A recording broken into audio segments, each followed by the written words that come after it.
Hello everyone, hello बच्चों, welcome to ATP star Kota. बच्चों, जैसे कि आप सभी ने टाइटल एंड थंबनेल में देख लिया होगा, आज हम बात करने वाले हैं जेईई 2024 में वो वर्स्ट मिस्टेक्स जो आप में से ज़्यादातर स्टूडेंट कर रहे हैं।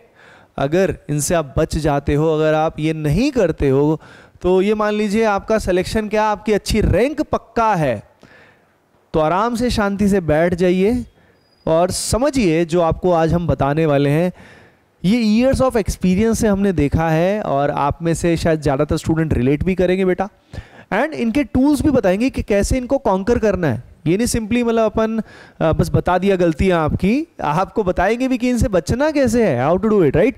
तो आगे बढ़ने से पहले बेटा क्या करना होता है जानते हो ना। फुल जोश में लाइक कर दीजिए अभी के अभी खुद के लिए, for your self, for your determination, passion and your hard work. Okay बेटा, चलिए तो अमित सर, सूर्य सर, लेट अस स्टार्ट। पहली गलती जो बच्चे करते हैं वो बहुत ज़्यादा कॉमन है, वो है डिस्ट्रैक्टेड रहना, ओवर थिंकिंग करना। डिस्ट्रैक्ट रहते हैं, फोकस नहीं करते हैं, बहुत ही अननेसेसरी हज़ारों तरह की स्ट्रैटेजीज, शॉर्ट्स, रील, अपना एनर्जी को पूरा ये मान लीजिए ख़त्म कर देते हैं। जैसे फॉर एग्जांपल मान लीजिए गेमिंग में लगा हुआ है बच्चा, या वेब सीरीज़ देख रहा है, या पॉर्न में लगा हुआ है, मास्टरबेशन कर रहा है, वो लगातार, उसका ध्यान कहाँ है, वो लगातार फॉर एग्जांपल गर्लफ्रेंड के चक्कर में है, या लड़की है तो लड़के के चक्कर में है। अगर लगातार तुम इस सब में लग रहे हो तो भाई एडवांस्ड की सोच ही क्यों रहे हो तुम। एक बात बताओ, तुम्हारा लक्ष्य अगर तुम्हें इतना प्यारा है लेकिन तुम इन सब चीज़ों में पूरी तरह से एनर्जी तुमने लगा दी, इम्यूनिटी तुम्हारी डाउन हो रही है, सेहत तुम्हारी डाउन हो रही है, फोकस नहीं कर पा रहे हो, तो बेटा ये सारी चीज़ें जो हैं ये आपको अपने लक्ष्य से दूर करेंगी। तो इनको मिनिमाइज़ करना है। देखो प्रैक्टिकली हम भी जानते हैं, हम भी उस पर्टिकुलर एज ग्रुप से निकले हैं, ठीक है। तो खत्म नहीं होता है ये सारा डिस्ट्रैक्शन, लेकिन मिनिमाइज कर सकते हो बेटा। तो ट्राई टू मिनिमाइज कैसे करना है, उसका सबसे बड़ा अस्त्र शस्त्र है स्लीप साइकिल सही रहना।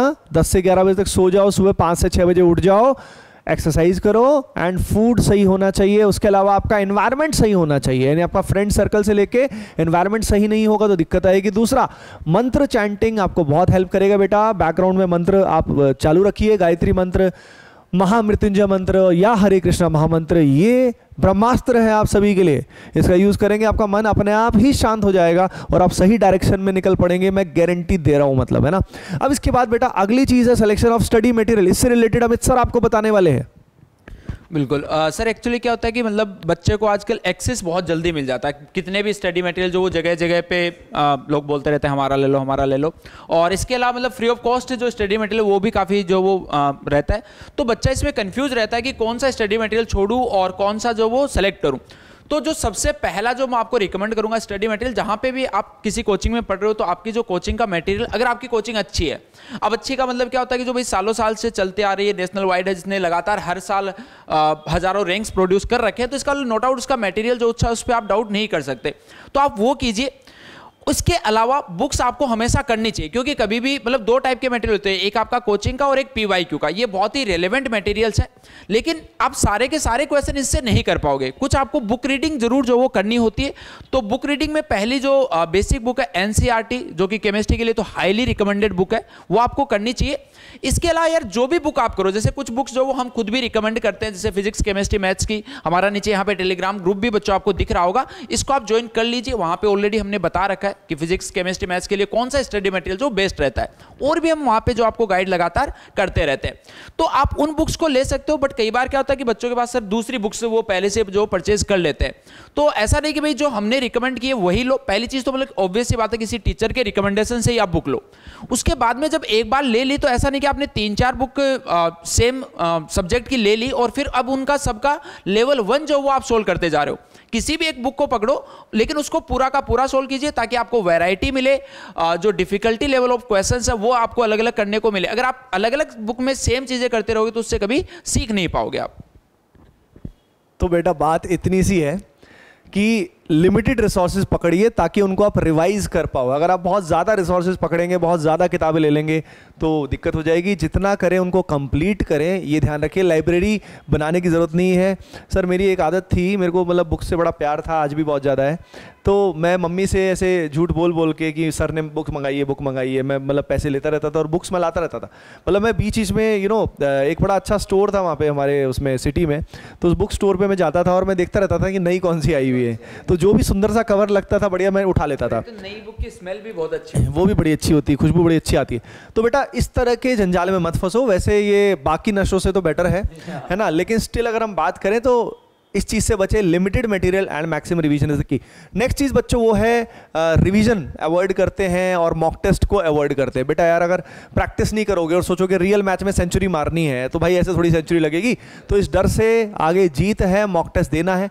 अब मॉक टेस्ट जो होते हैं सर वो तो क्या होते हैं कि 2 वीक्स में दे पाता है बच्चा, है 3 वीक में दे पाता है, लेकिन आप टाइम बाउंड प्रैक्टिस जो है वो रेगुलर कर सकते हो, है ना। टाइम बाउंड प्रैक्टिस यानी अपना चैप्टर सेलेक्ट किया, क्वेश्चन सेलेक्ट किए, वो आप कर सकते हो बेटा।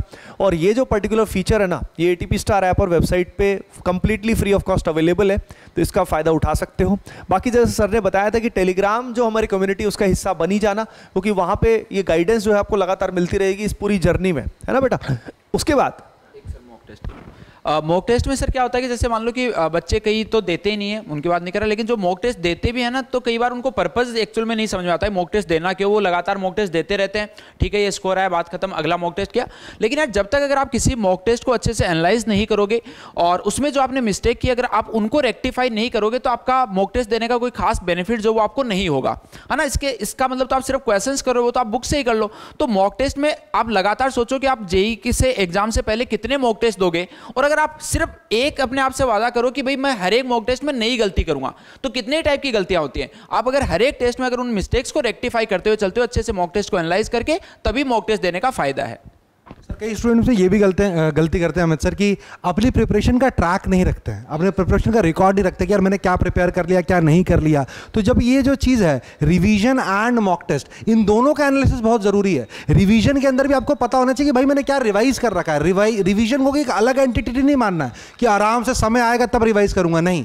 जब तक आप कंटिन्यूस रिवीजन नहीं करेंगे तब तक आप पुराने चैप्टर्स के साथ लूप में नहीं रहेंगे, और जब तक आप लूप में नहीं रहेंगे आपको कॉन्फिडेंस आएगा ही नहीं। कई स्टूडेंट के साथ होता है सर ऐसा, कितना भी कर लेते कितना भी पढ़ लेते सर वो चैप्टर भूल गया। इसका कारण यही है बेटा क्योंकि तूने उस चैप्टर को लूप में नहीं रखा है। तो बहुत तरीके से रिवाइज करने की हैबिट डालनी पड़ेगी आपको, और बहुत फ्रीक्वेंटली, इनफैक्ट वीक के अंदर आपके टाइम शेड्यूल में, मैनेजमेंट में रिवीजन का एक प्रॉपर कॉलम होना चाहिए प्यारे बच्चों। तो बेटा रिवीजन अवॉइड नहीं करना है। अगर आप रिवीजन को अवॉइड करोगे तो आपका कॉन्फिडेंस आपका घटता जाएगा, फियर बढ़ता जाएगा। ये दोनों चीज़ें आपके कॉन्फिडेंस मान लो अगर आप करते हो तो आपका कॉन्फिडेंस बढ़ता ही जाएगा बेटा। उसके बाद नोट्स मेकिंग, कई सारे क्या करते हैं भाई, टीचर्स भी कई बार बोल देते हैं कि नोट्स मत बनाओ, ठीक है, लेकिन कोटा, हाँ कई स्टूडेंट ज़्यादा बोलते हैं। तो कोटा में अगर बात करें बेटा, कोटा में हमेशा रिजल्ट्स बहुत अच्छे आए हैं, ठीक है। तो कोटा में मेथोडोलॉजी होती है हमेशा कि भाई नोट्स जरूर बनाने, बंसल सर भी हमेशा बोलते थे और हम लोग भी यही बोलते हैं। तो यार आप सभी नोट जरूर बनाएं, उसका सिंपल सा साइंटिफिक लॉजिकल है। जब आप उसको लिखोगे ना, लिखते लिखते क्या होता है कि आपका दिमाग जो है वो और भी फोकस कर पाता है। इस पे आर्ग्यूमेंट नॉर्मली ये दिया जाता है कि बच्चा उस समय जो कर रहा है, देख रहा है, उस पर ध्यान नहीं जाएगा। ऐसा नहीं होता, हमारा जो माइंड है वो इतना स्ट्रांग होता है, उल्टा और भी फोकस कर पाता है। बल्कि अगर वो ऐसे खाली बैठा रहेगा तो बोर हो जाएगा, मूवी की तरह से बैठा रहेगा। यस, तो ज़्यादातर स्टूडेंट्स के लिए वो वर्क, मतलब ये वाला मेथड वर्क करता है, नोट मेकिंग ज़्यादातर के लिए वर्क करता है। उसके अलावा बेटा मल्टीपल टीचर्स से पढ़ना और रोंग सिलेक्शन ऑफ कोचिंग, सही कोचिंग बच्चे नहीं चुनते हैं। कई बार ऐसी जगह चुन लेते हैं जहाँ पे वो भीड़ का हिस्सा बन जाते हैं, लेकिन उनको कोई पर्सनल गाइडेंस अटेंशन मिलती नहीं है ना। हाँ बिल्कुल, सिंपली माहौल देख के या एक तरह से हवा देख के चले जाते हैं, या उस तरह का काफ़ी कॉमन रीज़न रहता है। और फिर बाद में बोलते हैं अरे यार मैं तो सिर्फ नाम सुन के आया था। ये बहुत कॉमन प्रॉब्लम है और बच्चों को अटेंशन नहीं मिलती है ना। पेरेंट्स उनको जिद करके एडमिशन करा देते हैं कहीं पे भी। तो इस बात का ध्यान रखिए कि सेलेक्ट द राइट कोचिंग बेटा, एंड ये पेरेंट्स के लिए बहुत इंपॉर्टेंट है बिल्कुल। और मल्टीपल टीचर्स से मत पढ़िए भाई, जैसे कि फिजिक्स है। अब फिजिक्स में अगर आप बहुत सारे टीचर्स से पढ़ेंगे तो आपकी अप्रोच कैसे बनेगी प्रॉब्लम सॉल्विंग की, हर टीचर अलग अलग तरीके से। दूसरा क्या है सर, आजकल यूट्यूब के टाइम में इतना एक्सेस हो गया है कि कम से कम 15-20 टीचर्स के लेक्चर्स मिल जाएंगे वहाँ पे, 50 टीचर्स के। तो बच्चा क्या है ना, वही ढूंढता रहता है कि और बेटर कौन सा है, और बेटर कौन सा है। अरे भाई कई बार क्या होता है, टीचर आसान पढ़ाते हैं, वो बेटर आपको लगेंगे ही लगेंगे, तो उस चक्कर में आप फंसे रहोगे, आपका जेईई फिर क्रैक नहीं होने वाला। तो इस बात को ध्यान रखना है कि सेलेक्ट द टीचर्स एंड उनके लेक्चर्स से या उनसे ढंग से पढ़िए, उन्हीं से ही गाइडेंस लीजिए। इस बात का आपको ज़रूर ध्यान रखना है। अच्छा बच्चों, इस पूरी जर्नी में जेईई 2024 के लिए हम लोग आपके लिए वॉरियर एक्सक्लूसिव बैच लेकर आए बेटा। ये एटीपी स्टार कोटा में ऑफलाइन भी चलने वाला है राजीव गांधी नगर कैंपस में। हम लोग जो हमारी कोर फैकल्टी टीम है वही आपको पढ़ाने वाली है और हम ही लोग आपको इसमें गाइड भी करने वाले। यही बैच बच्चों लाइव भी चलने वाला है अक्रॉस द नेशन। यही बैच मतलब लाइव नहीं, ऑनलाइन चलने वाला है। ऑनलाइन चलने वाला है जिसमें डिजिटल बोर्ड के हाई क्वालिटी लेक्चर्स आपको यही कोर फैकल्टी टीम के मिलने वाले बेटा। तो इसका आप हिस्सा बन सकते हो। ये अप्रैल फर्स्ट वीक से स्टार्ट हो रहा है, उसके बाद सेकेंड फेज इसका 20 अप्रैल से स्टार्ट हो रहा है और फिर मई फर्स्ट वीक में भी ये स्टार्ट हो रहा है। तो आप जब चाहो उसमें जब भी वीडियो देखते हो आप उसको ज्वाइन कर सकते हो। कोई भी क्वेरी अगर आपकी बचती है तो आप कॉल कर सकते हो या हमें व्हाट्सएप भी कर सकते हो, ठीक है बेटा। सो होपिंग दैट ये गलतियां आप सभी बिल्कुल भी नहीं करने वाले। एटीपी स्टार कोटा टीम आप सभी के साथ है, आप अच्छे से तैयारी करते रहे बेटा। एंड कमेंट सेक्शन में जरूर बताइए कि किस कॉलेज में आप जाने वाले हो and make sure you hit the like button right now. Love you all, take care and all the best.